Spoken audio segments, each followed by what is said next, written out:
Nag-request na naman nga po ang aming mga kaibigang oso na magluto nga daw po kami ng sisig na pang-ulam at nami-miss na nga daw po nila. Kaya naman ngayong aming rest day ay ipinag-schedule na namin sila na ipagluluto nga po namin sila ng napakasarap na sisig. Kaya samahan nyo ulit kami sa isang madiskarting araw dito sa Japan. What's up guys? It's me again, Penny, and syempre kasama pa ulit natin si Ate Virgie, mga OFW sa Japan na mahihilig dumiskarte. Dahil nga po may naghahanap na magluto nga daw po kami ng sisig ay eto, at talagang maaga pa nga lamang po ay minarinate na namin yung aming manok na gagamitin sa sisig. One day before pa nga lang po ay iminarinate na namin itong manok para po talagang malasang malasa yung sisig na gagawin namin. Simpleng marination nga lang din po yung ginawa namin dito. Nilagyan lang to ni ate ng asin, pepper, paprika at saka garlic powder. Bali nga po layer by layer ang paglalagay dito ni ate ng pampalasa para nga po mas malinamnam nga po yung ating manok. Tamang halo-halo nga po ito para nga po lahat ay malalagyan, tapos isinunod na nga po natin itong atay. Baka nga po magtaka kayo at bakit meron pong atay yung sisig na ginagawa nga namin. Ito po nga yung style ni ate, or ito po yung sarili nilang recipe sa paggawa nga po ng chicken sisig. Pati nga po yung balat ay kasama sa pagmamarinate at ilalagay na nga po natin ito sa ref. The next day na nga ito guys, at naghanda muna nga ako ng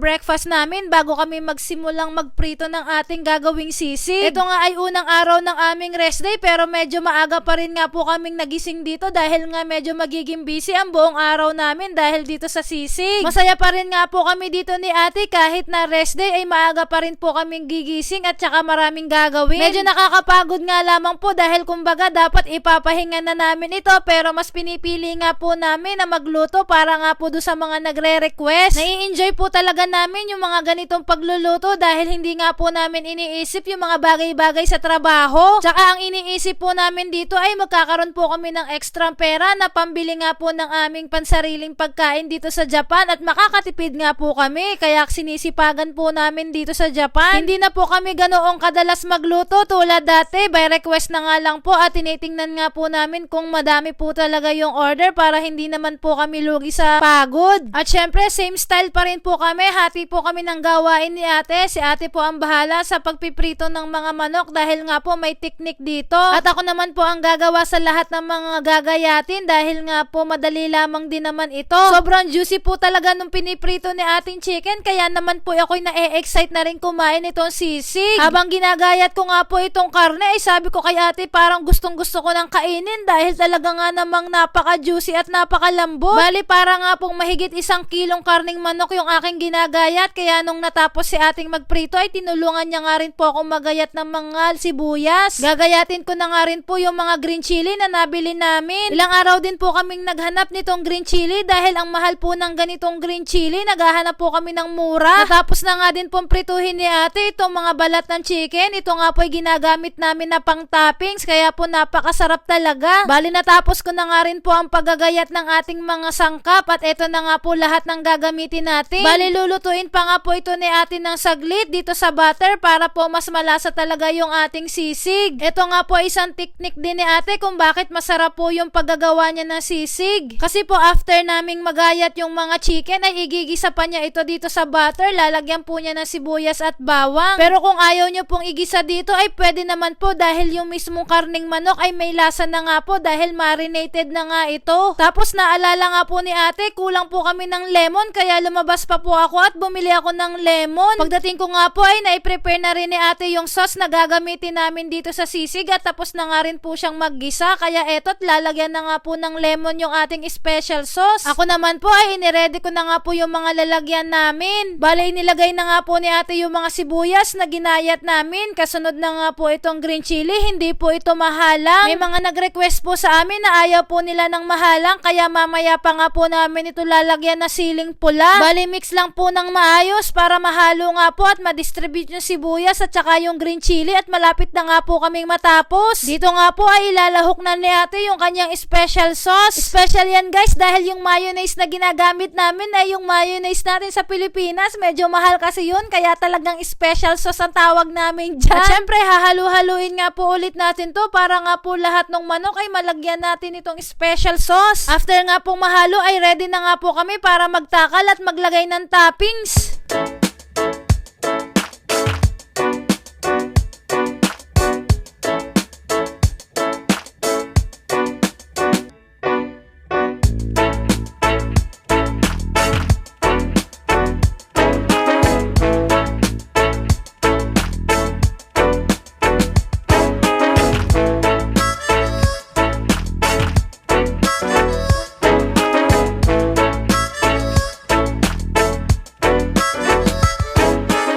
Fast forward guys, tapos na nga kami dito sa pagluluto ng sisig at paggagayak. Kakain nga muna kami ng lunch at dito na nga rin kami kakain dahil sayang nga yung sauce ng sisig. Si ate, konti lang ang kakainin yan dahil nga hindi siya pwedeng kumain ng maraming kanin at ako nga lang po ang magmumukbang nito at napakasarap talaga po nitong sisig namin. Hindi po ako bias guys na masarap dahil kami ang nagluto. Ang nasa isip namin, masarap talaga siya kasi nire-request po talaga sa amin na magluto kami. Kaya naman ako'y talagang nasasayahan din pong mag-deliver. Bale, start na nga ako dito sa pagdi-deliver at naulan nga po kaya magkakapote muna nga ako. Simula nga po umaga ay umuulan na. Nagantay po ako ng ilang oras ngayong hapon pero hindi po masyadong tumila at naambon pa rin kaya kailangan ko na po talagang i-deliver ito. Mga bandang 2:00 ng hapon pero medyo kulimlim pa rin po at may mga ambon. Pero kayang-kaya ko naman po itong i-deliver dahil kakaunti naman po yung dideliveran ko ngayon at yung iba po ay pick up mamayang 4:00. Sila po talaga yung nag-request. Dini po sa dalawang bahay na diniliberan ko, ako'y po'y muntik ng nadulas. Talaga nga namang ako'y takot na takot at kadulas po ng daan. Butit ako hindi natumba.